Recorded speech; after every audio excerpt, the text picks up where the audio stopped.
వంటలకు ఇంతకంటే స్వచ్ఛమైన గానుగ నూనె మరెక్కడా దొరకదు. SRV naturals. ఆర్డర్స్‌కై స్క్రీన్ పై నంబర్‌కి కాల్ చేయండి. Welcome to Suman TV. నేను మీ నవీన్. ప్రస్తుతం నేను నెల్లూరు సిటీలో ఉన్నాను. ఇక్కడ చిల్డ్రన్స్ పార్క్ అయితే వచ్చాను. ఇక్కడ చాలామంది కూడా, అంటే పేరుకి ఇది చిల్డ్రన్స్ పార్క్ అయినా కూడా చాలామంది అయితే ఉన్నారు. సో ఫ్యామిలీస్తో వస్తూ ఉన్నారు, మహిళలు వస్తూ ఉన్నారు, అదేవిధంగా పెద్దలు ఉన్నారు. వారి అభిప్రాయం అయితే తెలుసుకొని ఇక్కడ ఏ పార్టీ అధికారంలోకి వస్తే అభివృద్ధి జరుగుతుంది అని చెప్పేసి వారు అనుకుంటా ఉన్నారు. వారి మాటలను తెలుసుకునే ప్రయత్నం చేద్దాం. సార్ నమస్తే అండి. సార్ అందరికీ నమస్తే. సార్ నమస్తే అండి. సార్ మీ నెల్లూరు సిటీ ఎంతవరకు అభివృద్ధి జరిగింది అని చెప్పేసి తెలుసుకునే ప్రయత్నంలో భాగంగా ఇక్కడికి వచ్చాం సార్. ఎన్నికల సమయం కూడా వచ్చింది. ఏ పార్టీ అధికారంలోకి వస్తే బాగుంటుందని చెప్పేసి మీరు అనుకుంటా ఉన్నారండి? నెల్లూరు సిటీ అభివృద్ధి గురించి మాట్లాడుకోవాలనుకుంటే దీన్ని 2014కు ముందు నెల్లూరు, 2014 తర్వాత నెల్లూరు, నారాయణకు ముందు నెల్లూరు సిటీ, నారాయణ గారి తర్వాత నెల్లూరు సిటీగా చెప్పుకోవచ్చు. ఎంతోమంది గొప్పవాళ్ళు నెల్లూరు సిటీకి ఎమ్మెల్యేలుగా వచ్చారు. నెల్లూరు జిల్లా నుంచి మంత్రులు, ముఖ్యమంత్రులు వచ్చారు. అట్లాంటి వాళ్ళ ఆధ్వర్యంలో జరిగినటువంటి నెల్లూరు సిటీ అభివృద్ధి అంతా ఒక ఎత్తు అయితే, ఒక్క 5 ఏళ్లలో మన మాజీ మంత్రి, మున్సిపల్ శాఖ మంత్రిగా ఉన్నటువంటి నారాయణ గారు చేసిన అభివృద్ధి దానికి ఎన్నో రెట్లు ఎక్కువగా ఉంది. ఆ విషయంలో నెల్లూరు సిటీ ప్రజల గుండెల్లో చిరస్మరణమైనటువంటి స్థానాన్ని ఈరోజు నారాయణ గారు సంపాదించారు. ఏం డెవలప్ చేశారు సార్ నారాయణ గారు నెల్లూరుకి? ఎందుకంటే వైసీపీ వాళ్ళు చెప్తా ఉన్నారు అసలు అక్కడ అభివృద్ధి జరగలేదని చెప్పేసి. ఏం డెవలప్ జరిగింది ఆయన హయాంలో? గత 25 సంవత్సరాలుగా రోడ్లకు నోచుకొని ఎన్నో కాలనీలు, ఉదాహరణకి మా కాలనీనే తీసుకుంటే మేము ఇల్లు కట్టి 25 సంవత్సరాలు అయింది. 2000 సంవత్సరంలో 25 సంవత్సరాల్లో ఇల్లు కట్టాం. ఈ 2014 వరకు మట్టి రోడ్లలో, ముళ్ళ కంపుల్లో పాములు, పొదలు, వర్షాకాలం వస్తే మోకాళ్ళు నోతు నీళ్లు ఇళ్లలేకపోయే పరిస్థితి లేదు. అట్లాంటి కాలనీలు కొన్ని వందలు నెల్లూరులో ఉన్నాయి. అక్కడ ఎక్కడ భేదం లేకుండా, పేదలు నివసించే ప్రాంతమా, పెద్దలు నివసించే ప్రాంతమా అనేటువంటి తేడా లేకుండా మాగుంట లేఅవుట్ మొదలుకొని మన్సూర్ నగర్ దాకా, మన్సూర్ నగర్ దాకా, వేదాయపాళెం మొదలుకొని కొత్త కాలువ దాకా ఎక్కడ రోడ్లు అవసరమైన ఎండ్ టు ఎండ్ రోడ్లు అనేటువంటి కాన్సెప్ట్ని తీసుకొని కొన్ని వేల కిలోమీటర్ల సిమెంట్ రోడ్లు వేశారు. ఈవేళ ఎంత వర్షం వచ్చినా కాళ్లకు బుడద కాకుండా ప్రతి ఒక్కరూ ఇంట్లోకి వెళ్తున్నారంటే ఇది నారాయణ గారు ప్రసాదించినటువంటి అభివృద్ధి ఫలం. సార్ ఇప్పుడు ఎన్నికల సమయం వచ్చింది సార్. ఏ పార్టీ అధికారంలోకి వస్తుంది? అదేవిధంగా మీరు నారాయణ గారు మంచి చేశారన్నారు కదా, ఆయన ఎంత మెజార్టీతో గెలిచే విధంగా ఉన్నారు? నారాయణ గారు గెలుపు అనేటువంటిది డిసైడ్ అయిందండి. నారాయణ గారి గెలుపు డిసైడ్ అయింది.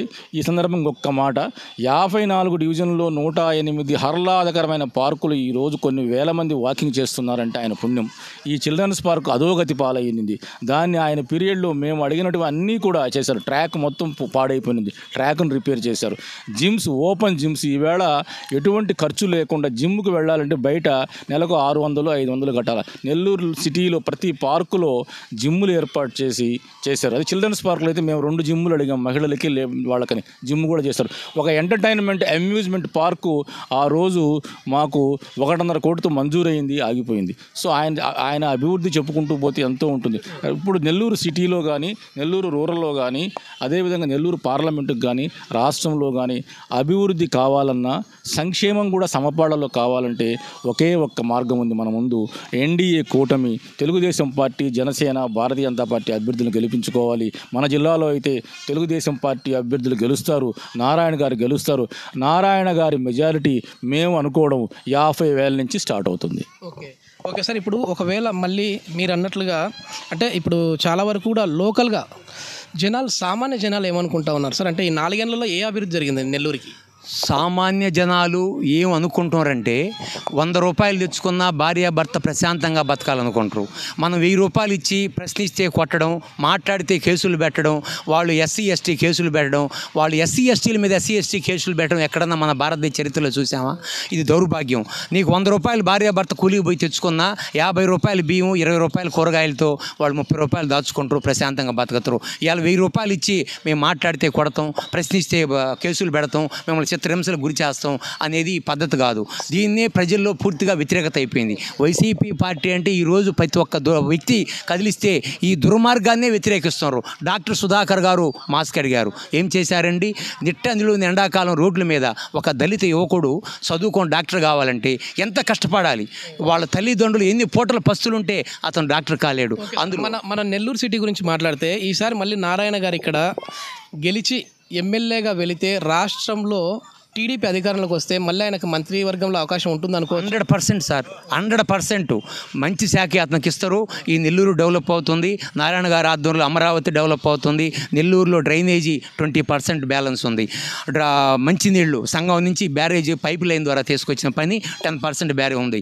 పార్కులు 120 పార్కులు శంకుస్థాపన చేసి 80 పార్కులు కంప్లీట్ అయ్యి ప్రజలకి అంకితం చేశారు. ఇంకా 40 పార్కులు చేయాల్సిన అవసరం ఉంది. ప్రతి పార్కులో 1 జిమ్ము 2 జిమ్ములు పెట్టారు. నారాయణ గారు ఇంకా బయట వేసిన అవుటర్స్లో వేసిన లేఅవుట్ల కంటికి రోడ్లు వేయాలనే ప్లాన్ ఉంది. ఆయన మొత్తం సిటీలో ఎండ్ టు ఎండ్ రోడ్లు ఒక్కొక్క లైను 4 లైన్లు రోడ్లు వేయాలని చెప్పి అవుటర్స్లో మినీ బైపాస్ ఇవాళ మినీ బైపాస్ పెన్నా బ్రిడ్జి కాడి నుంచి అయ్యప్పగుడి దాకా 6 లైన్ రోడ్డు వేయాలని కాన్సెప్ట్ ఉంది. ముత్తుకూరు రోడ్డు 6 లైన్లు వేయాలని కాన్సెప్ట్ ఉంది. అల్లీపురం రోడ్డు 6 లైన్లు వేయాలని కాన్సెప్ట్ ఉంది. మైపాడు రోడ్డు 6 లైన్ల కాన్సెప్ట్ ఉంది. రోడ్డు ఎప్పుడైతే విస్తరణ జరుగుతుందో అప్పుడు ఆటోమేటిక్గా జరుగుతుంది. నేషనల్ హైవే పెన్నా బ్రిడ్జి కాడి నుంచి తూర్పు వైపు కోడూరుపాడు రోడ్డు ఆ రోజు అనామకంగా ఉన్న రోడ్డుని నారాయణ సార్ గారు తారు రోడ్డు వేస్తే ఆ రోజు 20,000 అంకణం ఉన్న రోడ్డు ఈరోజు 3 లక్షల రూపాయలు బలుకుతుంది. అది డెవలప్మెంట్ అంటే. ఆ రోజు రిజిస్ట్రేషన్ ద్వారా గవర్నమెంట్కి ఆదాయం వస్తుంది. ప్రజలకి 30,000 ఉన్న రేటు 3 లక్షలు కాబట్టి ప్రజలకు అందుబాటులో వచ్చింది. ఈరోజు ఆ రోడ్డు వల్ల వైసీపీ ప్రభుత్వం రోజుకు 500 టిప్పర్లు 50 టన్నుల టిప్పర్లు వేసి డబ్బును దోచుకుంటున్నారు. నారాయణ గారు అభివృద్ధి చేశారు. నారాయణ అంటే అభివృద్ధి. ఆయనకు ఆ కాన్సెప్ట్ ఉండబట్టి చిన్న ఫ్యామిలీలు ఆయనే చెప్పారు. కండక్టర్ కడుపును పుట్టి ఈరోజు 1,000 కోట్లకి అధిపతి 6 లక్షల మంది విద్యార్థులకి 1,00,000 మంది ఉద్యోగస్తులకి ఈరోజు దారి చూపుతున్న మహనీయుడు నారాయణ సార్ గారు.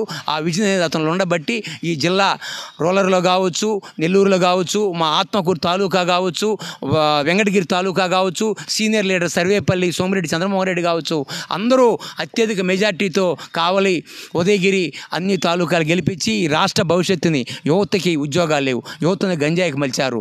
రాష్ట్రం రాజధాని లేని రాష్ట్రాన్ని చేశారు. భూమి ధనదాహంతో ఒక ప్లాన్గా ఒక పకడ్బందీగా ముందు జగనన్న భూరక్షని పాస్బుక్ల మీద ఫోటోలు వేశారు. తర్వాత జగనన్న రక్ష అని చెప్పి సర్వేలు వేశారు. ఈరోజు టైటిల్ యాక్ట్ తీసుకొచ్చి రైతుల గొంతులు ప్రజల గొంతులు ఇతర దేశాల్లో 10 రూపాయలు సంపాదించుకొని ఒక ప్లాట్ కొనుక్కోవచ్చు, 1 ఎకరా పొలం కొనొచ్చు. సర్వనాశనం చేసేసాడు రాష్ట్రాన్ని. రాష్ట్రం కాపాడాలంటే తెలుగుదేశానికి అందరూ ఓటేయండి. అసలు నెల్లూరు సిటీ అనేది ఎంతవరకు అభివృద్ధి జరిగింది? 2014 నుంచి 19 వరకు అభివృద్ధి ఎంతవరకు జరిగింది? అదేవిధంగా 19 నుంచి 24 వరకు ఎంతవరకు అభివృద్ధి జరిగింది? ఏ పార్టీ అధికారంలోకి వస్తే అభివృద్ధి కొనసాగుతుంది అని ప్రజలు అనుకుంటా ఉన్నారని వారి మాటలను తెలుసుకునే ప్రయత్నం చేద్దాం. ఇక్కడ చాలా మంది వాకర్స్ ఉన్నారు. హాయ్ సార్, నమస్తే అండి. నమస్తే అండి సార్, మేము సుమన్ టీవీ నుంచి వస్తూ ఉన్నాము. ఇక్కడ నెల్లూరుకి సంబంధించి అసలు అభివృద్ధి ఎంతవరకు జరిగింది సార్? అంటే 2014 నుంచి 19 వరకు ఏం జరిగింది, 19 నుంచి 24 వరకు ఏం జరిగింది? ఏమన్నా అభివృద్ధి జరిగిందంటే 2014 నుంచి 19 దాకా రోడ్లు కానీ అన్ని రకాలుగా ఇన్ఫ్రాస్ట్రక్చర్ డెవలప్మెంట్ బాగా జరిగింది. గత 2019 నుంచి యాజ్ అన్ టుడే ఇప్పటి వరకు ఈ వేరే పథకాలకు పోతున్నాయి కానీ అభివృద్ధి అయితే లేదు. వేరే పథకాలకి డబ్బులు మళ్ళించడం జరుగుతుంది కానీ వీటికైతే నాకు తెలిసి అయితే సామాన్యుడికి చేరుతున్నాయని అంటున్నారు కానీ పథకాలు అయితే అవి మామూలుగానే ఎట్ట పోతున్నాయి. అభివృద్ధి అయితే లేదు. ఆ విధంగా జరుగుతూ ఉంది. ఓకే సార్, అంటే ఇప్పుడు ఏ పార్టీ అధికారంలోకి వస్తే అభివృద్ధి కొనసాగుతుంది అనుకుంటాం? ఇప్పుడు అభివృద్ధి అంటే నారాయణకి వేస్తే అభివృద్ధి జరుగుతుంది. రోడ్లు కానీ ఇన్ఫ్రాస్ట్రక్చర్ డెవలప్మెంట్ కానీ అందరికీ అన్ని రకాలుగా ఫెసిలిటీస్ కల్పించడం కానీ నారాయణ అయితే బాగుంటుందని నాకు నమ్మకం. ఏంటంటే ఇంకా ఏ అభివృద్ధి వస్తే బాగుంటుంది అనుకుంటా ఉన్నారు? మీ నెల్లూరుకి ఇంకా ఏం డెవలప్మెంట్ కావాలని? ఈ హై లెవెల్ బ్రిడ్జీలు ఉన్నాయి. కొండాయిపాళ్యం అయితే ఏమి ఇక్కడ పెద్ద హైవే ఉంది కదా, సింహపూరి హాస్పిటల్ కాడ, అక్కడ ఒకటి పడాలా హై లెవెల్ బ్రిడ్జి. అక్కడ అట్లా వేదాయపాళ్యం కాడ ఒకటి ఇట్లాంటి బ్రిడ్జీలు చేయాలంటే నారాయణ వల్లే అవుద్ది. నారాయణ అవి హామీలు కూడా ఇచ్చున్నారు, చూద్దాం. ఇంకా ఇక్కడ చాలామంది అయితే మనకి వాకర్స్ ఉన్నారు, ఇక్కడ ఎక్సర్సైజ్ చేసుకుంటూ ఉన్నారు. ఎందుకంటే అర్లీ మార్నింగే వచ్చాం కాబట్టి చాలామంది ఉన్నారు, వారితో కూడా మాట్లాడే ప్రయత్నం చేద్దాం. సార్, అభివృద్ధి అంటే నారాయణ, నారాయణ అంటే అభివృద్ధి అని చెప్పేసి మేము సామాన్య జనాలతో మాట్లాడినప్పుడు చెప్తా ఉన్నారు. సో అంత అభివృద్ధి ఏం జరిగిందండి? 2004 బిఫోర్ ఆఫ్టర్ 2004 చూసుకుంటే మన నారాయణ గారు ఎమ్మెల్సీ ఇచ్చి ఆయనకి మున్సిపల్ శాఖ ఇచ్చి చంద్రబాబు నాయుడు గారు నెల్లూరు డెవలప్మెంట్ ఉండాలని ఒక ప్లాన్ వేసుకుంది. దాని ప్రకారం ఏంటంటే ఆయన ముందు భూగర్భ డ్రైనేజ్ అని తీసుకొచ్చారు. దాన్ని దాదాపు ఇయర్లీ ఒక 500 crores ఎంత పెట్టారు. దాని అంతా కంప్లీట్ చేసి లాస్ట్లో అంటే ట్రయల్ రన్ వేసి దానికి కనెక్షన్స్ ఇవ్వాలి. ఆ స్టేజ్లో ఆగిపోయింది. గవర్నమెంట్ మారింది. ఆ రోజు నుంచి ఈ రోజుకి కూడా దాని కనీసం అది కూడా కంప్లీట్ చేయాలి. భూగర్భ డ్రైనేజ్ కానీ కంప్లీట్ చేస్తే నెల్లూరుకి పరిసరాలన్నీ కూడా ఈ దోమల బెడద ఇవన్నీ కూడా లేకుండా కూడా శుభ్రంగా ఉంటుంది. ఇంకా ఏం అభివృద్ధి కావాలనుకుంటా ఉన్నారు సార్? అంటే ఇప్పుడు నారాయణ గారే ఒకవేళ గెలిచి మంత్రి అయ్యారనుకోండి, మళ్ళీ పైన అధికారంలోకి వచ్చిన తర్వాత టీడీపీ, ఇంకా ఏం అభివృద్ధి కోరుకుంటా ఉన్నారు? ఆయన కొనసాగించి మనం కంప్లీట్ చేసి ఈ రోడ్లు కానీ డ్రైనేజ్ కానీ, అదేవిధంగా ఆయన ఆయన మెయిన్ మొదటి ఏంటంటే విద్యా ప్రదాత. ఆయన విద్యా సంస్థల ద్వారా ఎంతోమందికి విద్యార్థులకు విద్య బోధించి ఎంతోమందిని తీర్చిదిద్దారు. అందరూ కూడా ఎంతోమందికి ఉపాధి కల్పిస్తారు. అదేవిధంగా ఎంప్లాయీస్ ఆయన మెడికల్ కాలేజ్, ఇంజనీరింగ్ కాలేజ్ అయితేమి, విద్యా సంస్థలు అయితేమి కొన్ని వేల మందికి ఉపాధి కల్పిస్తున్నాడు. అటువంటి వ్యక్తిని మనం ఎన్నుకుంటే ప్రజలకు సేవ చేసే వ్యక్తి ఆయన ఎప్పుడు కూడా నిరంతరం కూడా ఉంటాడు. అటువంటి వ్యక్తికి ఓటేసి మనం అత్యధిక మెజార్టీతో గెలిపించుకోవాల్సిన బాధ్యత ముందు ప్రజల మీద ఉంది. మనం మంచి వ్యక్తిని గెలిపించుకోకుండా అభివృద్ధి కోరుకోవడం అనేది మహా తప్పది ముందు. ఇది మొత్తం మీద నెల్లూరులో ఎవరిని కదిపినా కూడా ఈసారి ఖచ్చితంగా నారాయణ గారు అయితే 50,000 మెజార్టీతో గెలిచే విధంగానే ఉన్నారు. అభివృద్ధి రావాలంటే నారాయణ రావాలి అని చెప్పేసి ఇక్కడ ప్రజలైతే అభిప్రాయపడతా ఉన్నారు. సుమన్ టీవీలో మీ పర్సనల్ అండ్ బిజినెస్ ప్రమోషన్స్ కోసం కింది నెంబర్కి కాంటాక్ట్ చేయండి.